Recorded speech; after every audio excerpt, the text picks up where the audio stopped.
Hello students, I am Somnath and welcome to victory education. তো আজকে আমার অফলাইনের ব্যাচের যে সমস্ত স্টুডেন্টরা রয়েছে, ক্লাস 10-এ পড়ে, এই বছর মাধ্যমিক দিতে চলেছে, তাদের জন্য খুবই গুরুত্বপূর্ণ একটা ক্লাস, সেটা হচ্ছে চলো তড়িৎ। সেই ক্লাসটা আমি নিয়ে এসেছি। তো আমার কাছে যারা আইসিএসসি বোর্ডে এবং সিবিএসসি বোর্ডের স্টুডেন্ট রয়েছে, তোমাদের ক্লাসটা আমি জাস্ট চলো তড়িতের এই ক্লাসটা পরের সেশনটা নিয়ে আসবো। আমি চাইছিলাম বাইলিঙ্গুয়াল করতে, কিন্তু তোমাদের কোপ আপ করতে অসুবিধা হবে, তাই এটা নিয়ে এসেছি। এছাড়াও যারা রেলের জন্য সায়েন্সের প্রিপারেশন করছিলে বা অঙ্কগুলো বুঝতে পারছিলে না, তাদের জন্য প্রচুর পরিমাণ ফর্মুলা নিয়ে এই সিটটা আছে, তোমরাও কিন্তু দেখতে পারো। আর একটা কথা, আমি এই সিটটা কিন্তু পিডিএফ দেবো না, তোমরা কিন্তু কেন দেবো না, কারণ তোমরা নিজেরাই খাতায় কিন্তু লিখে নিতে পারো। তো প্রথমেই যেই সিটটা, এই সিটটার একদম প্রথমেই যে আছে, একদম প্রথম থেকে শেষ পর্যন্ত পুরো চলো তড়িৎরে খুব সুন্দরভাবে এখানে ব্যাখ্যা করা হয়েছে, একদম সুন্দরভাবে পাই টু পাই, যেরকম তোমাদের সিলেবাসে রয়েছে বেঙ্গল বোর্ডের, ওয়েস্ট বেঙ্গল বোর্ডের, সেরকম করে কিন্তু সিলেবাস ওয়াইজ এখানে কিন্তু চ্যাপ্টারটা কমপ্লিট করা হয়েছে। ঠিক আছে, তাই তোমরা একদম প্রথম থেকে শেষ পর্যন্ত কিন্তু খুব ভালো করে মন দিয়ে ভিডিওটা দেখবে, এবং দেখার পর তোমরা কিন্তু এইগুলো খাতায় লিখে নেবে। ঠিক আছে, তো যেহেতু ভিডিওটা জেনারেলাইজ করা হয়েছে, সেহেতু তোমাদের যে সমস্ত ফ্রেন্ড বাড়িতে বসে রয়েছে তাদের সঙ্গে তোমরা শেয়ার করতে পারো। ঠিক আছে, তো প্রথমেই চলে আসছি, যে প্রথম যেটা রয়েছে সেটা হচ্ছে যে কুলম্বের সূত্র। কুলম্বের সূত্র এখানে কি বলেছে আমি সুন্দর করে দেখাচ্ছি, তো তোমরা দেখতে থাকো। প্রথমে বলেছে, দেখো যে এখানে এখানে কিউ ওয়ান একটা আধান আর হচ্ছে কিউ2 একটা আধান। তো বলেছে যে দুটি স্থির বিন্দু আধানের মধ্যে কার্যরত আকর্ষণ বা বিকর্ষণ বল, এই কার্যরত আকর্ষণ বিকর্ষণ বলটা কত না, এখানে আকর্ষণ বিকর্ষণ বলটা হচ্ছে এফ। তাহলে আকর্ষণ বা বিকর্ষণ বল আধানদ্বয়ের পরিমাণের গুণফলের সমানুপাতিক। তাহলে এই হচ্ছে এফ ভ্যারাইজাস কিউ1 ইন্টু কিউ2, গুণফলের সমানুপাতিক, এবং তাদের যে দূরত্ব, সেই দূরত্ব কত, এখানে দূরত্ব হচ্ছে আর। তাহলে সেই দূরত্বের বর্গের কত হচ্ছে না, বর্গের কিন্তু ব্যস্তানুপাতিক হচ্ছে, অর্থাৎ এফ ভ্যারাইজাস 1/r²। ক্লিয়ার? তো এফ ভ্যারাইজাস 1/r² কিন্তু হচ্ছে। তো এইবার যখন আমি এই 1 নম্বর সমীকরণটা এবং 2 নম্বর সমীকরণটা একসাথে করব, তখন কি দেখা যাবে না, তখন দেখা যাবে যে এ ভ্যারাইজাস কিউ1 কিউ2/r², অর্থাৎ যখন আমি ভ্যারাইজার সমানুপাতিকটাকে সমান করছি, তখন এখানে একটা ধ্রুবক দিয়ে গুণ করা আছে, যেই ধ্রুবকটা হচ্ছে কে, এটা একটা হচ্ছে কনস্ট্যান্ট। তোমরা এই কনস্ট্যান্টটা সম্পর্কে ক্লাস 11-এ গেলে ভালোভাবে জানতে পারবে। কে ইকুয়াল টু 1/4πε0 দেওয়া হয়, যেটা তোমাদের স্ট্যাটিক ইলেকট্রিসিটি অথবা স্থির তড়িতে খুব সুন্দরভাবে ব্যাখ্যা করা হয়েছে। তাহলে তোমরা কিন্তু এই পর্যন্ত কিন্তু বুঝতে পারলে যে প্রথমেই তোমাদের রয়েছে কুলম্বের সূত্র। কুলম্বের সূত্র এখন আর আসে না পরীক্ষায় ডাইরেক্টলি, কিন্তু তাও তোমাদের পড়তে হবে, আবার আসতেও পারে। ঠিক আছে, তো পরেরটা চলে আসবো যে তড়িৎ বিভব। এই তড়িৎ বিভবটির যে সংজ্ঞাটা, এই তড়িৎ বিভব সংজ্ঞাটা কিন্তু কার্যের সংজ্ঞা থেকে তড়িৎ বিভবের সংজ্ঞাটা দেওয়া হয়েছে। তো সেই তড়িৎ বিভবের সংজ্ঞাটা কি দেওয়া হয়েছে না, বলেছে যে অসীম দূরত্ব থেকে একটি একক ধনাত্মক আধানকে তড়িৎ ক্ষেত্রে যে কোনো বিন্দুতে আনতে যে পরিমাণ কার্য করা হয়, তাহলে এখানে কার্য কথাটা উল্লেখ করা হয়েছে, তাকে ওই বিন্দুর তড়িৎ বিভব বলা হয়। ঠিক আছে, তাকে ওই বিন্দুর তড়িৎ বিভব বলা হয়ে থাকে। খুব গুরুত্বপূর্ণ কথা এখানটা বলেছে কিন্তু।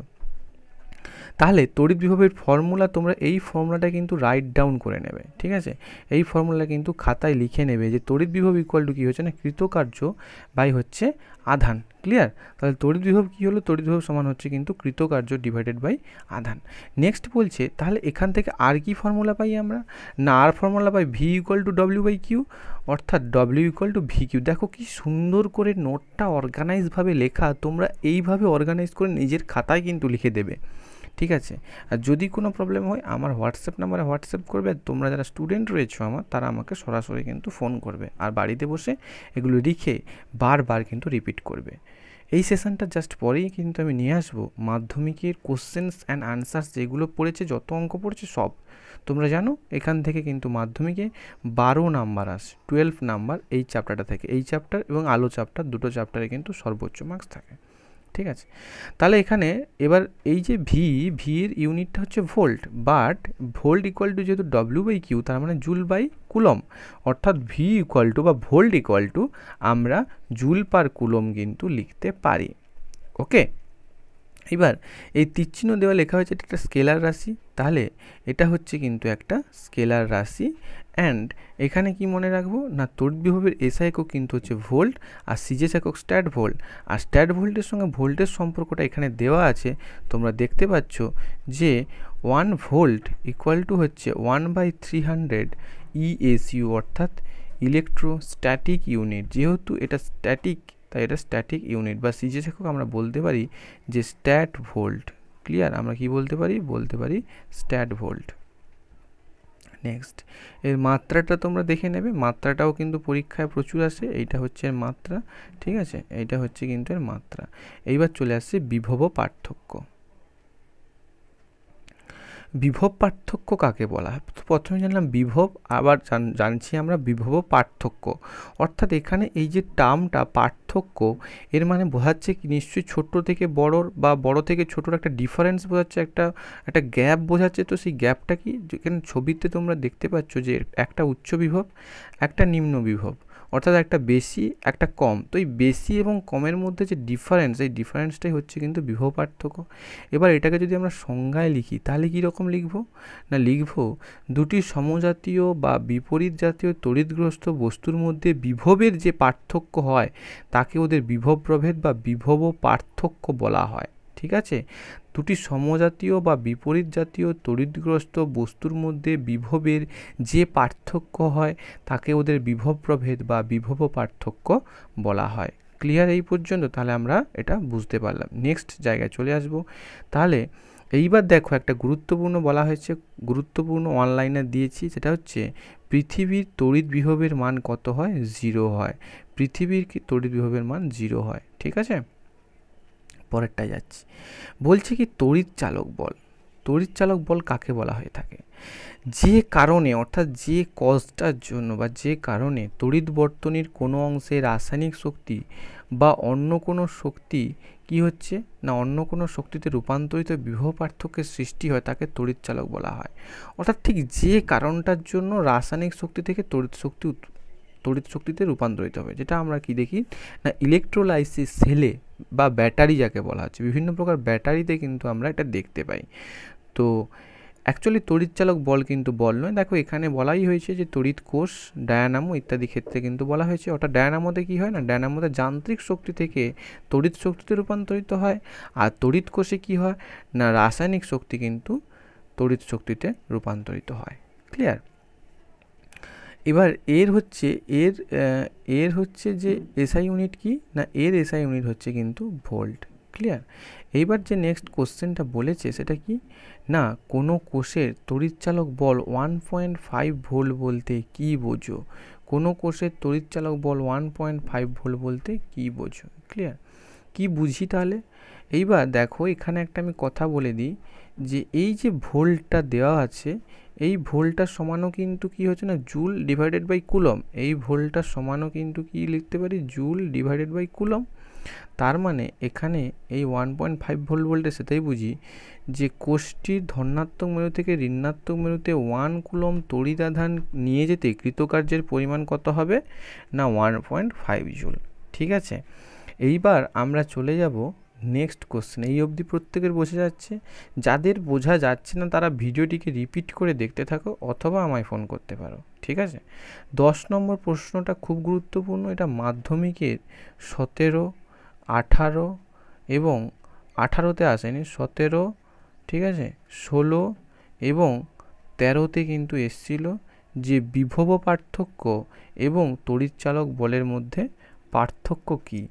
আমি প্রত্যেকটা পার্থক্যই এখানে কিন্তু করাবো তোমাদের। প্রথমে কি বলেছে, প্রথমে কিন্তু শুধুমাত্র ডেফিনেশনটা দেওয়া হয়েছে। কি ডেফিনেশন বলেছে না, বিচ্ছিন্ন বা মুক্ত বর্তনীতে কোনো তড়িৎ কোষের তড়িৎদ্বয়ের মধ্যে যে বিভব পার্থক্য সৃষ্টি হয় তাকে কোষটির তড়িৎচালক বল বলা হয়। আবার বিভব প্রভেদের ক্ষেত্রে দেওয়া হচ্ছে বদ্ধ বা সংহত বর্তনীতে কোষের তড়িৎদ্বয়ের মধ্যে যে বিভব প্রভেদের পার্থক্যের সৃষ্টি হয় তাকে বিভব পার্থক্য কিন্তু বলা হয়ে থাকে। নেক্সট পার্থক্যে চলে যাচ্ছে।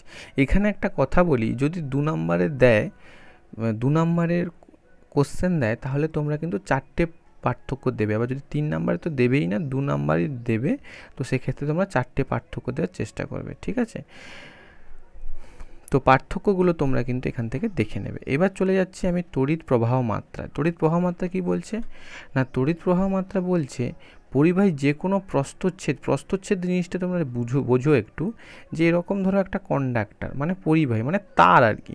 প্রস্থচ্ছেদ মানে কি, এই যে ক্ষেত্রফলটা, এই যে গোল জিনিসটা, অর্থাৎ এই যে গোল যে হলো যে কন্ডাক্টরটা, এইটাকেই বলছে প্রস্থচ্ছেদের মধ্য দিয়ে প্রতি সেকেন্ডে ধনাত্মক, যে পরিমাণ ধনাত্মক আধান পরিবাহিত হয় তাকে ওই পরিবাহীর প্রবাহ মাত্রা বলা হয়ে থাকে।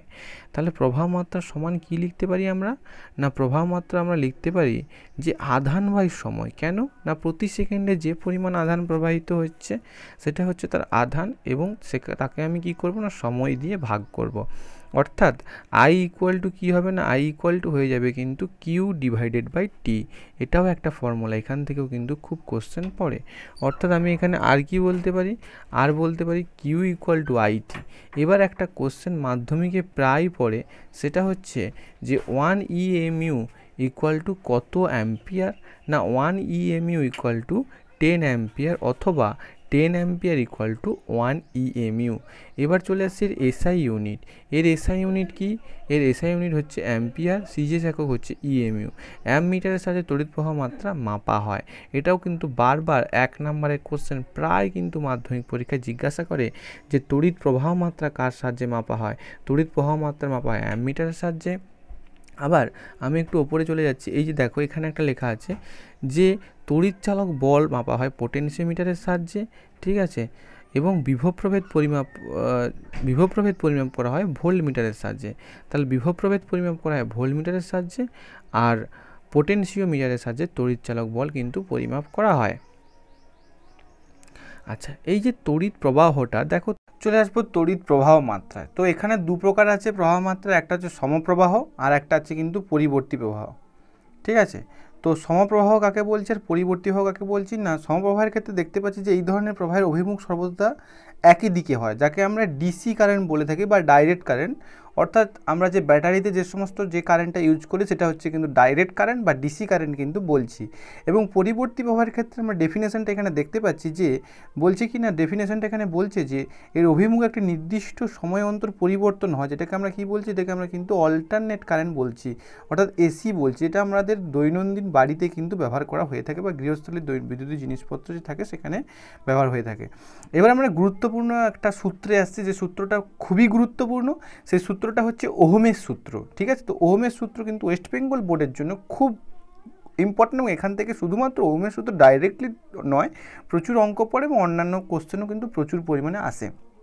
তো বলছে কি, উষ্ণতা, উপাদান এবং অন্যান্য ভৌত অবস্থা অপরিবর্তিত থাকলে কোনো পরিবাহীর মধ্য দিয়ে তড়িৎ প্রবাহ মাত্রা ওই পরিবাহীর দুই প্রান্তে বিভব পার্থক্যের সমানুপাতিক। অর্থাৎ কি বলতে চাইছে, না বলতে চাইছে যে এইটা ধরো V1 এই প্রান্তের বিভব আর শেষ প্রান্তের বিভব হচ্ছে V2, যেখানে আমি ধরে নিচ্ছি যে V2টা কিন্তু বেশি, V2 গ্রেটার দেন V1। এই জন্য কী হচ্ছে না, V1 থেকে V2-র দিকে কারেন্টটা প্রবাহিত হচ্ছে। তোমরা উচ্চ বিভব আর নিম্ন বিভব পড়েছো। এবার যদি আমরা এটা ধরে নিই যে V2 minus V1 equal to V, তাহলে কি হচ্ছে না, পরিবাহীর মধ্য দিয়ে তড়িৎ প্রবাহ মাত্রা সমানুপাতিক। তার মানে আমরা কি বলতে পারি, না বলতে পারি যে V ভ্যারাইজেস আই, এখানে যেটা বলা হয়েছে। অর্থাৎ আমরা এই ভ্যারাইজেসটাকে হটানোর জন্য বা সমান করানোর জন্য কি করলাম, না ইকুয়াল টু করতে হলে এখানে একটা কি ধ্রুবক পদ দিতে হবে। সেই ধ্রুবকটা কি না, ধ্রুবকটা হচ্ছে আর, যাকে পরিবাহীর রোধ বলা হয়। অর্থাৎ যদি আমাকে ভোল্টেজ এবং কারেন্টটাকে যদি ইকুয়াল করতে হয় তাহলে একটা ধ্রুবক পদ দিয়ে গুণ করতে হবে, আর সেই ধ্রুবক পদটা কিন্তু হচ্ছে, ধ্রুবক পদটা কিন্তু কী হচ্ছে না, ধ্রুবক পদটা কিন্তু বলছি কিন্তু আর বলা হচ্ছে। আর হচ্ছে কিন্তু এখানটা একটা কনস্ট্যান্ট হিসেবে কিন্তু কাজ করছে, বোঝা গেল। এরপর আমরা চলে যাচ্ছি নেক্সটে। এবার দেখো যে অওহমীয় পরিবাহী আর ওহমীয় পরিবাহী, এখানে শুধুমাত্র অওহমীয় পরিবাহীর কথাটা লেখা আছে। তো ওহমীয় পরিবাহী কারা, না যারা ওহমের সূত্র মেনে চলছে তাদেরকে আমরা বলছি ওহমীয় পরিবাহী। আর এখানে বলছে অওহমীয় পরিবাহী কারা, না অর্ধ পরিবাহীগুলি। কারা অর্ধ পরিবাহী, না জার্মেনিয়াম, সিলিকন। আমি আসবো কোশ্চেন অ্যান্সার নিয়ে, তাও বলে রাখি যে জার্মেনিয়াম, সিলিকন, বোরন এগুলো হচ্ছে কিন্তু অওহমীয় পরিবাহী, ঠিক আছে, মানে অওহমীয় পরিবাহী রূপে কাজ করে, এরা অর্ধ পরিবাহী। এরপরে চলে আসছি রোধ। তো রোধ কাকে বলছে, না যে ধর্মের জন্য কোনো পরিবাহী তার মধ্য দিয়ে তড়িৎ প্রবাহকে বাধা দেয় সেই ধর্মকে পরিবাহী রোধ বলছি। এখানে মাধ্যমিকের প্রশ্নে দু রকমের কোশ্চেন্স আসে, একটা হচ্ছে রোধের সংজ্ঞা আর একটা হচ্ছে ওহমের সূত্র থেকে রোধের সংজ্ঞা। যেহেতু এখানে শুধু রোধের সংজ্ঞা যদি বলে থাকে প্রশ্নে, তাহলে এই রোধের সংজ্ঞাটা হবে এখানে পরীক্ষাটা যদি শুধু রোধের সংজ্ঞা বলে থাকে তাহলে কী হবে না, যে ধর্মের জন্য কোনো পরিবাহী তার মধ্য দিয়ে তড়িৎ প্রবাহকে বাধা দেয় সেই ধর্মকেই পরিবাহী রোধ বলা হয়। ক্লিয়ার? কেন না, এই যে একটা কন্ডাক্টর, এই কন্ডাক্টরের মধ্যে দিয়ে কী হচ্ছে না, তড়িৎ প্রবাহ বাধা পাচ্ছে যে ধর্মের জন্য সেটাই রোধ। এবার যদি বলে যে ওহমের সূত্র থেকে কি বলে না, ওহমের সূত্র থেকে যদি বলা হয় যে রোধের সংজ্ঞা, তাহলে কি হবে না, তাহলে হবে এইটা, কোনো পরিবাহীর দুই প্রান্তে বিভব পার্থক্য ও পরিবাহীর মধ্য দিয়ে প্রবাহিত তড়িৎ প্রবাহ মাত্রার অনুপাতকে বলা হয় রোধ। কারণ আমরা দেখেছি যে ওহমের সূত্রে বলেছে যে বিভব পার্থক্য আর যে প্রবাহিত যে প্রবাহ মাত্রা, সেটা পরস্পরটি কী হচ্ছে, তড়িৎ প্রবাহ মাত্রার সমানুপাতিক, এবং সেখান থেকে আমি রোধ পেলাম। তাহলে আর ইকুয়াল টু আমি কী লিখতে পারি না, আর ইকুয়াল টু লিখতে পারি যে ভি ডিভাইডেড বাই আই, যেটা এখানে লিখেছি যে R equal to V divided by I. অর্থাৎ এটাই হচ্ছে কিন্তু ওহমের সূত্র থেকে রোধের সঙ্গে, এটা কিন্তু 17তে, 15তে এবং 14তে এরকম আরও অনেক প্রিভিয়াস এসে কিন্তু এই কোশ্চেন্সগুলো এসছে। এসআই একক কি, এসআই একক হচ্ছে ওহম, এবং এই ওহমটাকে এরকম একটা চিহ্ন যেটাকে ওমেগা বলা হয়, হ্যাঁ, এই লেটারটাকে ওমেগা বলা হয়। এটা কিন্তু তোমরা ম্যাথামেটিক্সে হায়ার স্টাডিজে যখন যাবে এর খুব অ্যাপ্লিকেশান পাবে, এটাকে ওমেগা বলা হয়। এর সিজেস একক কি, সিজেস একক হচ্ছে কিন্তু স্ট্যাট ওহম। সিজেস এককটা কি, সিজেস একক হচ্ছে কিন্তু স্ট্যাট ওহম। ক্লিয়ার? এবার 1 কিলো ওহম ইকুয়াল টু কত, 10 কিউব বা 1000 ওহম। রোধের অনন্যকে পরিবাহীর পরিবাহিতা বলা হয়। দেখো খুব ইম্পর্টেন্ট, এই জায়গাটা খুব ইম্পর্টেন্ট, যে পরিবাহিতা কাকে বলে। আমি একটু বসতে চাইবো যে একটা, ভালো করে শুনবে তোমরা, একটা পরিবাহীর মধ্য দিয়ে তখনই কারেন্ট বেশি ফ্লো হবে যখনই ওর মধ্যেও রোধটা কিন্তু কম থাকবে, এবং যদিও রোধ কম থাকে তখন ওই পরিবাহীর পরিবাহিতাটাকে আমরা বলবো বেশি, কারণ কারেন্টটাকে প্রচুর পরিমাণ পরিবহন করতে পারছে। তার মানে কি, কারেন্টটাকে প্রচুর পরিমাণ পরিবহন করতে পারছে মানে পরিবাহিতা বেশি, তার মানে রোধটা কম। তার মানে আমি বলতে পারি যে রোধ যত কম হবে পরিবাহীর পরিবাহিতা তত বেশি হবে। এর জন্য এখানে বলা আছে যে রোধের অনন্য, অর্থাৎ রোধের অনন্য মানে বুঝতে পারছো যে রোধ কম মানে পরিবাহিতা বেশি, আর পরিবাহিতা কম মানে রোধ বেশি, তাই এর অনন্যকে বলা হয় পরিবাহীর পরিবাহিতা। তাহলে যদি বলা হয় যে পরিবাহিতা এবং রোধের মধ্যে সম্পর্কটা কীরকম, তাহলে বলতে পারি আমরা যে পরিবাহিতা এবং রোধের মধ্যে কিন্তু ব্যস্তানুপাতিক সম্পর্ক। এর ইউনিটটা কি, এর ইউনিটটা কিন্তু হচ্ছে, এখানে দেখতে পাচ্ছ এর ইউনিটটা কিন্তু হচ্ছে মো। এর ইউনিটটা হচ্ছে মো, কারণ 1/r, 1/r মানে 1 ওহম। তো এটাকে মো বলতে, এটাকে উল্টে দিলে, ওমেগাটাকে উল্টে দিলে মো হয়ে যাবে, অথবা আধুনিক একক অনুযায়ী বলছে সাইমেন্স বা সিমেন্স বলা হয়েছে। ঠিক আছে, এখানে সাইমেন্স কথাটাকে বলা হয়েছে। পরেরটায় চলে যাচ্ছে। এবার রোধ কী কী বিষয়ের উপর নির্ভর করছে বা রোধের নির্ভরশীলতা, প্রথমে আমরা বলছি 1 নম্বরে যে দৈর্ঘ্যের উপর কীভাবে নির্ভর করে না, পরিবাহীর রোধ তার দৈর্ঘ্যের সহিত কী হয় না, সমানুপাতিক হারে পরিবর্তিত। আমরা জানি যে একটা লম্বা তারের রোধটা বেশি হয় তুলনায় একটা ছোট্ট তারের রোধ, বা ছোট্ট মানে দৈর্ঘ্যে ছোট একটা তারের কিন্তু রোধ কম হয়। ঠিক আছে, তো লম্বা তারের দৈর্ঘ্য সবসময় বেশি হয়। যদি এখানে বলা হয় একটা তারের রোধ 2 সেন্টিমিটার থেকে 4 সেন্টিমিটার করা হলো, অর্থাৎ কগুণ বাড়ানো হলো, 2 গুণ বাড়ানো, তাহলে রোধ কত গুণ বাড়বে, রোধটাও কিন্তু 2 গুণ বেড়ে যাবে, কেননা তার দৈর্ঘ্যের সঙ্গে রোধটা কিন্তু সমানুপাতিক হারে কিন্তু পরিবর্তিত হয়। এখানে ফর্মুলাটাও দেওয়া হয়েছে, আর ভ্যারাইজেস এল। নেক্সট চলে যাবো প্রস্থচ্ছেদ। প্রস্থচ্ছেদ মানে আমি আগেই বলেছিলাম প্রস্থচ্ছেদ কী জিনিস না, প্রস্থচ্ছেদ হচ্ছে কিন্তু ক্ষেত্রফল, অর্থাৎ এই যে ক্ষেত্রফল, একেই আমরা কিন্তু প্রস্থচ্ছেদ বলছি। ঠিক আছে, কীভাবে নির্ভর করছে, আমরা জানি যে একটা মোটা তার, তার মধ্যে দিয়ে প্রচুর পরিমাণ কারেন্ট ফ্লো হতে পারবে রাদার দেন একটা সরু তার। তো এই জন্য বলছে যে একটা মোটা তার, তার মানে কি, তার ক্ষেত্রফলটা বেশি। এই জন্য বলছে যে প্রস্থচ্ছেদের সঙ্গে ব্যস্তানুপাতিক হারে পরিবর্তিত হয়, অর্থাৎ পরিবাহীর রোধ তার প্রস্থচ্ছেদের সহিত কী হচ্ছে না, ব্যস্তানুপাতে পরিবর্তিত হয়। যখন কিন্তু এই যে কথাগুলো কিন্তু বলতে হবে যে উষ্ণতা, উপাদান ও দৈর্ঘ্য যখন ধ্রুবক থাকে, ঠিক তার আগেরটাই আমি বলেছি, আগেরটাও লিখেছি, যখন উষ্ণতা, উপাদান ও প্রস্থচ্ছেদের ক্ষেত্রফল ধ্রুবক থাকে, তো ধ্রুবক টার্মগুলো দিতে হবে, কারণ ধ্রুবক থাকলেই এটার সঙ্গে এটা চেঞ্জ হবে। ঠিক আছে, তো এখানে আমি লিখে দিয়েছি যে আর ভ্যারাইজেস এ। ঠিক আছে, আর ভ্যারাইজেস এ কিন্তু এখানে লেখা হয়েছে। পরেরটা চলে যাচ্ছে উষ্ণতার ওপর কীভাবে নির্ণয় করে না, যখন দেখব যে পরিবেশের উষ্ণতা বাড়লে কী হয় না, রোধ বেড়ে যায়, আবার রোধ বাড়লে কী হয় না, উষ্ণতা বাড়তে থাকে, তার মানে উষ্ণতার সঙ্গে কী হচ্ছে না, সমানুপাতিক হারে কিন্তু পরিবর্তিত হয়, উষ্ণতার সঙ্গে কিন্তু সমানুপাতিক হারে পরিবর্তিত হয়। এবং উপাদানের ওপর কিছু উপাদানের আমরা দেখব যে যেমন তামার তার হয়, অ্যালুমিনিয়ামের তার হয়, সিলভারের তার হয়, যদিও সিলভারের তার হয় না, তো এক্ষেত্রে তামার তারের রোধটা কিন্তু বেশি রাদার দেন অ্যালুমিনিয়ামের তার। এই জন্য কিন্তু বড় বড় জায়গায় যে সমস্ত কারেন্টগুলো যাচ্ছে, মানে প্রচুর পরিমাণ কারেন্ট প্রবাহিত হয়, সেখানে কিন্তু আমরা অ্যালুমিনিয়ামের তার কিন্তু ইউজ করে থাকি। আর যেহেতু অ্যালুমিনিয়ামের তার দাম বেশি, তাই গৃহস্থালির জিনিসপত্রে কিন্তু অ্যালুমিনিয়ামের তার খুব একটা ব্যবহৃত হয় না, অনেকে ব্যবহার করতে পারে। এরপর আমরা চলে আসছি রোধাঙ্ক। রোধাঙ্ক কাকে বলছে, এই পুরো লেসনটা আমাকে খুব অল্প সময়ের মধ্যে শেষ করতে হবে, তাই আমি একটু তাড়াহুড়ো করে তোমাদের পড়িয়ে দিচ্ছি।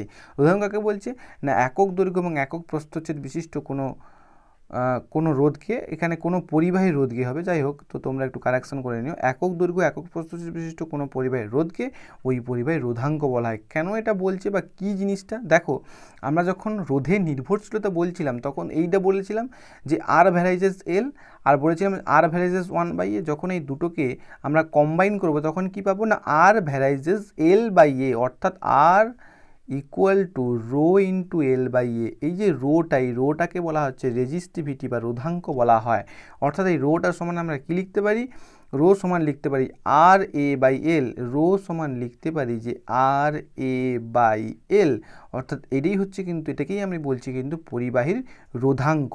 তার মানে পরিবাহী রোধাঙ্ক কিসের উপর নির্ভর করছে, এর উপর নির্ভর করছে। এ মানে কি, ক্ষেত্রফল, আর এলের ওপর নির্ভর করছে মানে প্রস্থচ্ছেদের ওপর। তার মানে যদি আমি এলটাকে 1 ধরি, 1 সেন্টিমিটার স্কোয়ার ধরি, আর এটাকে 1 সেন্টিমিটার ধরি, তার মানে আরটা 1 হবে।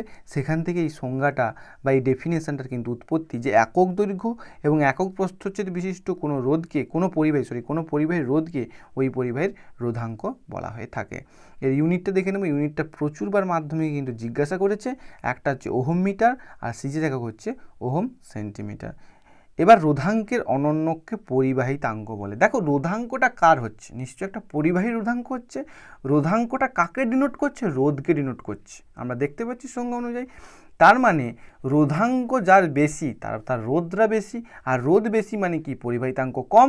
সেই পরিবাহিতার মতো আর পরিবাহিতাঙ্ক কম মানে তার মধ্য দিয়ে কম পরিমাণ তড়িৎ প্রবাহিত হচ্ছে। আর রোধাঙ্ক বেশি মানে তার কি, তার রোধটাও বেশি, আর রোধটা বেশি মানে তার পরিবাহিতাঙ্কটাও কম। তার মধ্যে দিয়ে এই জন্য তড়িৎ পরিবহনটা কিন্তু কম তড়িৎ পরিবাহিত হচ্ছে। আমার কথাটা যদি কেউ না বুঝতে পারো তাহলে ভিডিওটা আবার রিপিট করে তোমরা দেখে নাও, তাহলে নিশ্চয়ই বুঝতে পারবে। এই জন্যই কি জানো, রোধাঙ্ক বেশি হলে পরিবাহিতাঙ্ক কম হবে, আর পরিবাহিতাঙ্ক বেশি হলে রোধাঙ্ক কম হবে। আর রোধাঙ্ককে আমরা ডিনোট করি সিগমা দিয়ে, সিগমা ইকুয়াল টু 1/ρ। আর ইউনিট কি, এর ইউনিট হচ্ছে ঠিক রোধাঙ্কের ইউনিটের উল্টোটা, অর্থাৎ মো পার মিটার। নেক্সট হচ্ছে রোধের সমবায়। সমবায় কাকে বলছি প্রথম সেটা জেনে নিই, তারপরে জানবো তুল্য রোধ। সমবায় কাকে বলছি না, যখন অনেকগুলো রোধকে একসঙ্গে আমরা এভাবে ইউজ করছি তখন তাকে সমবায় বলছি। এভাবে একটা রোধ, ঠিক আছে, এভাবে তারপরে আর একটা রোধ, তারপরে আর একটা রোধ, এভাবে যখন অনেকগুলো রোধকে আমরা একসাথে ইউজ করছি তখন তাকে আমরা রোধের সমবায় বলছি, ঠিক আছে, তখন তাকে সমবায় বলছে। এবার আসি তুল্য রোধ। বলছে কি, যদি কোনো বর্তনী দুই বিন্দুতে যুক্ত একাধিক রোধের একটি সমবায়ের পরিবর্তে এমন একটি রোধ ব্যবহার করা হয় যাতে বর্তনীর তড়িৎ প্রবাহ মাত্রা এবং বিভব প্রভেদ উভয়ই অপরিবর্তিত থাকে, তবে একটি মাত্র রোধকে বলা হয় সমবায়টির তুল্য রোধ। জিনিসটা নিশ্চয়ই বোঝা গেল না এত বড় সংজ্ঞাটা, তো আমি ছোট্ট করে বুঝিয়ে দিই ব্যাপারটা কি বলতে চেয়েছি। না বলতে চেয়েছি, ধরো আমি একটা বর্তনীতে কি করেছি না, এরকম অনেকগুলো রোধ ব্যবহার করেছি শ্রেণী সমবায় ধরো পরপর ব্যবহার করেছি, শ্রেণী সমবায়টা পরে আসছি, এভাবে পরপর ব্যবহার করেছি। ধরো একটা 1 ওহম, একটা 2 ওহম, একটা 3 ওহম, একটা 4 ওহম। তো একে যোগ করলে কত হচ্ছে, যদি পরপর এভাবে যুক্ত করি, একে যোগ করলে কত হচ্ছে, 4 3 7 8 9 কে 10 ওহম হচ্ছে। তার মানে এটা অ্যাকচুয়ালি রোধটা কত, 10 ওহম। তো এই 4টা রোধের পরিবর্তে যদি আমি একটা 10 ওহমের রোধ লাগিয়ে দিতাম তাহলে সেটা তো একই রোধের কাজ করতো। তো এই ঘটনাটাকে তুল্য রোধ বলা হচ্ছে। অর্থাৎ অনেকগুলোর মান যখন একটা দিয়ে প্রকাশ করব তখন সেই যে টোটাল যে সাম হিসাবে প্রকাশিত মানটা, সেই মানটাকে আমি এখানে তুল্য রোধ বলছি। এবার এই যে তুল্য রোধকে আমি দুভাগে ভাগ করব, কি কি না, একটা হচ্ছে শ্রেণী সমবায়, একটা সমান্তরাল সমবায়। নাম দেখে তোমরা বুঝতে পারছো যে শ্রেণী মানে কি পরপর পরপর পরপর পরপর যোগ করবো, আর সমান্তরাল মানে কি একটার প্যারালাল, একটা নিচে আর একটা প্যারালালভাবে যুক্ত থাকবে।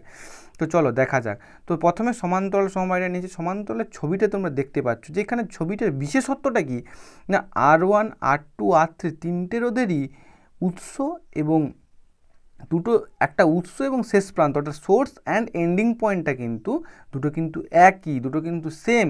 এই জন্য কি আমরা বলছি যে সমান্তরাল সমবায় রয়েছে। কি বলছে না, কোনো তড়িৎ বর্তনী কতগুলি রোধ যদি এরূপভাবে যুক্ত থাকে যে রোধগুলির এক প্রান্ত একটি বিন্দুতে, অপর প্রান্তগুলি অন্য একটি বিন্দুতে যুক্ত হয়, তবে এইরূপ সমবায়কে সমান্তরাল সমবায় বলা হয়। তাহলে সমান্তরাল সমবায় বোঝা গেল কাকে বলা হচ্ছে না, সমান্তরাল সমবায় তাকেই বলা হচ্ছে যেখানে তার এক প্রান্ত এবং অন্য প্রান্ত একসঙ্গে যুক্ত থাকবে। যদি দুটো রোধের একসঙ্গে যুক্ত থাকে তবে তার রোধটাকে বলা হচ্ছে সমান্তরাল সমবায়। এবার এই সমান্তরাল সমবায় এই যে তিনটে রোধ যুক্ত আছে, এর তুল্য রোধ কী করে পাবো, তার ফর্মুলাটা হচ্ছে এইটা, যে 1/r equal to 1/r1, 1/r2, 1/r3। আমি এখানে একটা এক্সাম্পল দিচ্ছি, ধরো এটা 5 ওহম, এটা 6 ওহম, এটা 7 ওহম। তাহলে কী হবে, 1/5, 1/r ইকুয়াল টু 1/5 যুক্ত 1/6 যুক্ত 1/7। তাহলে এখানটা আমি নিচে লসাগু নেব, যেরকম ভগ্নাংশের, যেরকম আমি একটু মুছে ভালো করে লিখছি। আমি আরেকবার বলছি, 1/5, 1/6 প্লাস 1/7। তাহলে কত হচ্ছে, যেরকম আমি লসাগু নিই, তাহলে 6 7 42, 42 ইন্টু 5, 42 ইন্টু 5 নিলাম, দিয়ে তোমরা এখানে যোগ করলে যে, ঠিক আছে, আমি একটু সহজ করে নিচ্ছি তাহলে বুঝতে সুবিধা হবে। যে ধরো নিলাম যে সেম রোধ নিলাম 1/2 যুক্ত 1/4 যুক্ত 1/20, তাহলে এলসিএম কত আসবে, 20 আসবে। ঠিক আছে, 2 10 20 তার মানে 10, এখানটা 4 5 20 মানে 5, আর 20 1 20 মানে 1, তার মানে 5 1 6, 10 6 16, তার মানে কত হচ্ছে 16/20। ঠিক আছে, এখানটা কত হবে 16/20, 16/20 মানে আমি কত লিখতে পারি এখানটা, না 4 4 16, 4 5 20 মানে 4/5। কিন্তু 4/5 আমার অ্যান্সার নয়, অ্যান্সার হয়ে যাবে এর উল্টো, কারণ এখানে 1/r সমান এটা লিখেছিলাম। তাহলে r সমান কত হয়ে যাবে, r সমান হয়ে যাবে 5/4 ওহম। ঠিক আছে, তাহলে r এর মানটা কত হয়ে যাবে, 5/4 ওহম। সহজ করে বোঝা গেল। এবার আসছে শ্রেণী সমবায়। শ্রেণী সমবায়টা খুবই সহজ। তাহলে এইটা গেল সমান্তরাল সমবায়ের ফর্মুলা। শ্রেণী সমবায়টা ঠিক অন্যরকম। অন্যরকম বলতে কি, যখন আমরা এইরকম একটা রোধ, আবার একটা রোধ, আবার একটা, মানে পরপর যুক্ত করে করে যাব, তখন সেটা হচ্ছে শ্রেণী সমবায়। কোনো তড়িৎ বর্তনীকে, ডেফিনিশনে দেখো, যে কোনো তড়িৎ বর্তনীকে কতগুলি রোধক এরূপভাবে যুক্ত থাকে যে একটি রোধকের শেষ প্রান্ত পরের রোধকটির শেষ প্রান্তের সঙ্গে যুক্ত থাকে। একটি রোধকের শেষ প্রান্ত পরের রোধকটির শুরু, মানে প্রথম প্রান্তে, এখানে একটু ভুল রয়েছে, প্রথম প্রান্তে রোধের সঙ্গে যুক্ত হয়, যাতে একটি রোধকের মধ্য দিয়ে একই পরিমাণ প্রবাহ মাত্রা যায়, তবে রোধের এইরূপ সমবায়কে কী বলা হয়, শ্রেণী সমবায় বলা হয়। আমি কেন এই পিডিএফটা দিচ্ছি না, কারণ এই পিডিএফটা যেহেতু আমার একজন স্টুডেন্ট এখানে লিখেছে, আমি ডিটেক্ট করার সময় তাহলে ও কিছু ভুল লিখতে পারে, এই জন্য সেটা বলার সময় আমি তোমাদের বলে দিচ্ছি। তোমার পিডিএফ দিলে তোমরা এই ভুলটাই শিখবে, তাই এখানে আমি বলার সময় বলে দিচ্ছি, সেগুলো তোমরা কিন্তু নোট করে নাও। ঠিক আছে, তাহলে এইটা হচ্ছে কিন্তু দেখা যাচ্ছে শ্রেণী সমবায়। তো শ্রেণী সমবায়ের ক্ষেত্রে দেখা যাচ্ছে যে r equal to r1 plus r2 plus r3 এখানে কিন্তু দেখানো হয়েছে। এবার হচ্ছে তড়িৎ প্রবাহের তাপীয় ফল। তো এই তড়িৎ প্রবাহের তাপীয় ফল কাকে বলা হয়, না তড়িৎ প্রবাহের ফলে কি হয়, না তড়িৎ প্রবাহের ফলে কি তাপ উৎপন্ন হয়। কেন তাপ উৎপন্ন হয়, রোধের জন্য তাপ উৎপন্ন হয়। রোধ যত বেশি হবে তাপও তত বেশি উৎপন্ন হবে। কোনো পরিবাহী রোধের জন্য তড়িৎ প্রবাহ মাত্রা বাধাপ্রাপ্ত এবং কিছু পরিমাণ তাপ শক্তি তড়িৎ শক্তিতে রূপান্তরিত হয়। এই পরিবাহীটিকে উত্তপ্ত করে তোলে, সেটাই পরিবাহীটিকে উত্তপ্ত করে তোলে এবং তাকে তড়িৎ প্রবাহের তাপীয় ফল বলা হয়। অর্থাৎ তড়িৎ প্রবাহের ফলে যে তাপটা উৎপন্ন হয় তাকে তড়িৎ প্রবাহের তাপীয় ফল বলা হয়। এবং এই যে কারণটা, যে তড়িৎ প্রবাহের ফলে তাপ উৎপন্ন হয়, এই যে ধর্মটা, এই ধর্মকে কাজে লাগিয়ে কয়েকটি যন্ত্র আছে, যেমন কি ফর এক্সাম্পল একটা হচ্ছে ইস্ত্রি, যেটা হচ্ছে ইলেকট্রিক ইস্ত্রি অবশ্যই, আর একটা হচ্ছে বৈদ্যুতিক হিটার, আরও আছে। তো প্রধানত এই দুটো। এবার এখানে যেটা পড়তো সেটা হচ্ছে তড়িৎ প্রবাহের তাপীয় ফল সংক্রান্ত জুলের সূত্র। কি বলছে জুলের সূত্রটা, বলছে পরিবাহিত উৎপন্ন তাপ, অর্থাৎ এই যে ভ্যারাইজাস I², যখন RT ধ্রুবক, মানে কি না পরিবাহিত উৎপন্ন তাপ তড়িৎ প্রবাহের বর্গের সমানুপাতিক যখন পরিবাহীর রোধ এবং সময় অপরিবর্তিত থাকে। তার মানে দেখা যাচ্ছে যে এখানে তড়িৎ যত পরিমাণ প্রবাহিত হবে তার বর্গে তাপ উৎপন্ন হবে। তার মানে তাপ উৎপন্নের পরিমাণটা অনেকটাই বেশি সমানুপাতিক তড়িৎ প্রবাহের সঙ্গে, যেখানে আর অর্থাৎ রোধ এবং টি অর্থাৎ সময়টা ধ্রুবক থাকবে।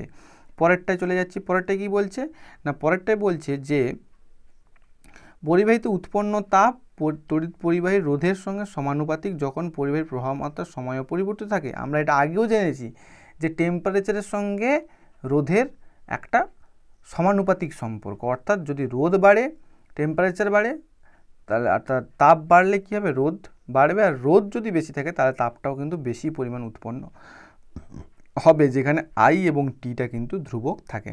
পরেরটাই চলে যাচ্ছি, বলছে পরিবাহিত উৎপন্ন তাপ উৎপন্ন সময়ের সঙ্গে, পরিবাহিত উৎপন্নটা কেটে দাও এখানটা, পরিবাহিত উৎপন্ন তাপ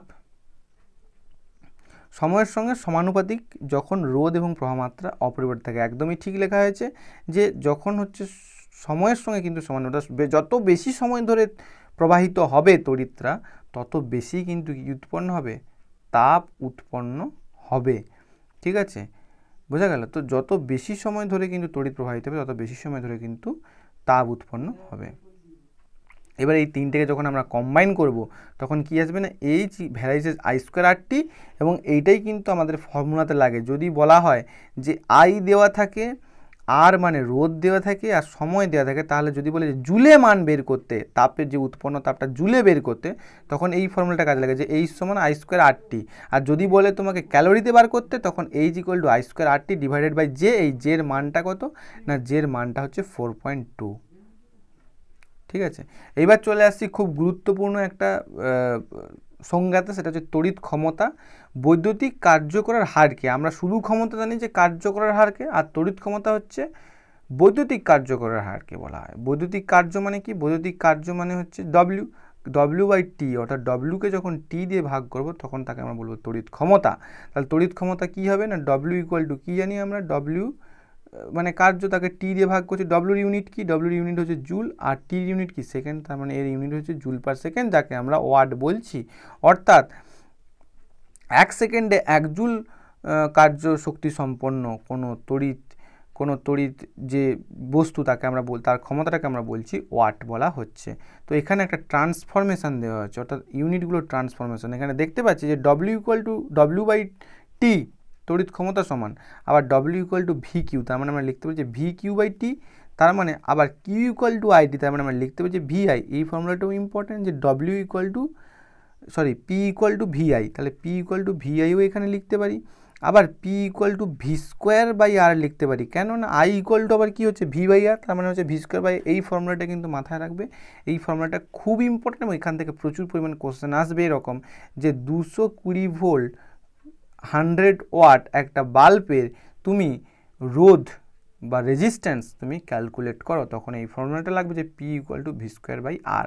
পির জায়গায় তুমি 100 বসাবে, ভোল্টের জায়গায় তুমি 220 বসাবে, আর আরটা তুমি ক্যালকুলেট করবে। ঠিক আছে, নেক্সট চলে আসছি ওয়াট। এই যে ওয়াট, যেখানে এটা বলা হয়েছে ওয়াট, 1 কিলোওয়াট সমান 1 কিলোওয়াট সমান 10 কিউ ওয়াট। ঠিক আছে, 1 মেগাওয়াট সমান 10 to the power 6 watt, 1 gigawatt সমান 10 টু দি পাওয়ার 9 ওয়াট, আর 1 এইচপি ইকুয়াল টু 746 ওয়াটটা বারবার পরীক্ষায় আসে, পরীক্ষায় পড়ে। এইবার চলে আসছে, এটা বোঝা গেল নিশ্চয়ই, তড়িৎ ক্ষমতাটা খুব ভালোভাবে বোঝা গেল। এবার হচ্ছে কিলোওয়াট ঘন্টা, খুব ইম্পর্টেন্ট, যেটাকে আমরা বোর্ড অফ ট্রেড ইউনিট বলছি। ট্রেড কথার অর্থ কি, ব্যবসা, তার মানে ব্যবসার কাজ, অর্থাৎ বৈদ্যুতিক ব্যবসার কাজে যে ইউনিটটা ইউজ করা হচ্ছে তাকে আমরা বোর্ড অফ ট্রেড ইউনিট বলছি, যেটা অ্যাকচুয়ালি মেজার করা হচ্ছে কিলোওয়াট ঘন্টাতে। তাহলে কিলোওয়াট ঘন্টা কাকে বলছি, অর্থাৎ আমাদের বাড়িতে যে মিটার, কারেন্টের মিটার, যেখানে আমরা বৈদ্যুতিক বিল দিই পার মান্থ বা পার কোয়ার্টারলি যে বিলগুলো দিই, তো সেখানে যে ইউনিট যে কারেন্ট যে খরচা হয় বা কারেন্ট আমরা কনজিউম করি, সেই কারেন্টটা যে খরচা হচ্ছে, সেই যে ইউনিটে যে কারেন্টটা উঠে, সেটা নাথিং বাট দ্য কিলোওয়াট ঘন্টা, সেটা কিলোওয়াট ঘন্টা হিসেবেই কিন্তু প্রকাশ করা হয়। যে 1 কিলোওয়াট ক্ষমতা সম্পন্ন কোনো বৈদ্যুতিক যন্ত্র 1 ঘন্টা চললে যে শক্তি ব্যয় হয় তাকে 1 কিলোওয়াট ঘন্টা বলে। তাহলে 1 বিওটি ইকুয়াল টু, এটা বারবার এই যে লেখাটা আছে না, এটা কিন্তু পরীক্ষার জন্য খুব ইম্পর্টেন্ট, যে 1 বিওটি ইকুয়াল টু কত জুল। আমি যেগুলো বলছি, যেভাবে বলছি, যেরকম বলছি, তোমরা কিন্তু সেভাবেই নোট করে যাবে। 1 বিওটি ইকুয়াল টু 1 কিলোওয়াট ঘন্টা, তার মানে 1000 ওয়াট ঘন্টা, তার মানে কথা হচ্ছে 1000 ইন্টু 3600, কারণ 3600 তো করতেই হবে, কারণ ঘন্টা তো আমরা লিখতে পারি না, কারণ সমস্ত পদ্ধতিতে সময়ের একক সেকেন্ড, এর জন্য কিন্তু লিখেছি 1000 ইন্টু 3600 জুল, তার মানে কত হচ্ছে 3.6 into 10 to the power 6 joule. অথবা আমি লিখতে পারি 36 ইন্টু 10 টু দি পাওয়ার 5, এটাও লিখতে পারি। অনেকে প্রশ্ন করে যে স্যার কেন 36 ইন্টু 10 টু দি পাওয়ার 5 না লিখে 3.6 ইন্টু 10 টু দি পাওয়ার 6 লিখলা, কোনো যুক্তি নেই। তোমরা 36 ইন্টু 10 টু দি পাওয়ার 5 লিখতে পারো, দুটোই সঠিক। যেহেতু এই জায়গাটা বা এইটা অপশানে বেশি থাকে, এর জন্য এটাতে প্রকাশ করা হয়। ঠিক আছে, তাহলে 1 বিওটি, অর্থাৎ বিওটি দিয়ে তো প্রচুর অঙ্ক দেয়, এবং প্রচুর পরিমাণ অঙ্ক দেয় বিওটি দিয়ে। অঙ্কগুলো আমি পরবর্তীকালে আলোচনা করব। আপাতত এই লেসনটার এটাই শেষ পয়েন্ট, সেটা হচ্ছে 1 বিওটি ইকুয়াল টু ওয়াট, এটা ডব্লিউ লেখা আছে মানে কি না 1 বিওটি ইকুয়াল টু আমরা বলতে পারি কি বলতে পারি না 1 বিওটি ইকুয়াল টু বলতে পারি যে ওয়াট, যত ওয়াট ইনটু ঘন্টা, যত পরিমাণ ঘন্টা আমার চলছে জিনিসপত্রটা, তাকে যদি আমি 1000 দিয়ে ভাগ করি, ঠিক আছে, যেটা পাবো সেটাকে আমরা ইউনিট দিয়ে প্রকাশ করবো। দেখো এখানে ইউনিট মানে কিন্তু অ্যাকচুয়ালি কোনো ইউনিট নয়, এটাকেই আমরা ইউনিট বলছি, যে কত ইউনিট তোমার কারেন্ট পুড়ছে বাড়িতে তার হিসাবে তুমি বিল পে করবে, তোমাকে যে কারেন্টটা বা সার্ভিসটা, তোমাকে যে ইলেকট্রিক সার্ভিসটা যে প্রোভাইড করছে সেটা কিন্তু ইউনিট হিসেবে, এর পার্টিকুলার কোনো ইউনিট কিন্তু নেই, এটা কিন্তু মনে রাখতে হবে যে 1 BOT equal to watt into hour divided by 1000, এত ইউনিট। ঠিক আছে, এই পর্যন্তই শেষ, এটাই ছিল আমাদের লাস্ট লেসন। তোমাদের যদি কোনো প্রশ্ন থাকে তাহলে কিন্তু হোয়াটসঅ্যাপ নাম্বারে আমাকে হোয়াটসঅ্যাপ করতে পারো এবং আমাকে ফোন করতে পারো, অথবা তোমাদের যদি কোনো সমস্যা থাকে তাহলে কিন্তু, যদি যার সমস্ত স্টুডেন্টরা লকডাউন পিরিয়ডে ভিডিওটা দেখছো তারা অবশ্যই নিচে কমেন্ট করো, জানাও, এবং পরবর্তীকালে আমি কিন্তু একটা তোমাদের লিঙ্ক ডেসক্রিপশানে বা ভিডিওর যে লিঙ্ক ডেসক্রিপশানে সেখানে একটা হোমওয়ার্ক পেজ দিয়ে দেবো, তোমরা সেই পেজটা কিন্তু করে রাখো, এবং এরপরে সেই হোমওয়ার্কটা কিন্তু আমি আলোচনাও করব। আজকের মতো ভিডিওটা এই পর্যন্ত। তোমরা বাড়িতে থাকো, সুস্থ থাকো আর পড়াশোনা করতে থাকো। এরপর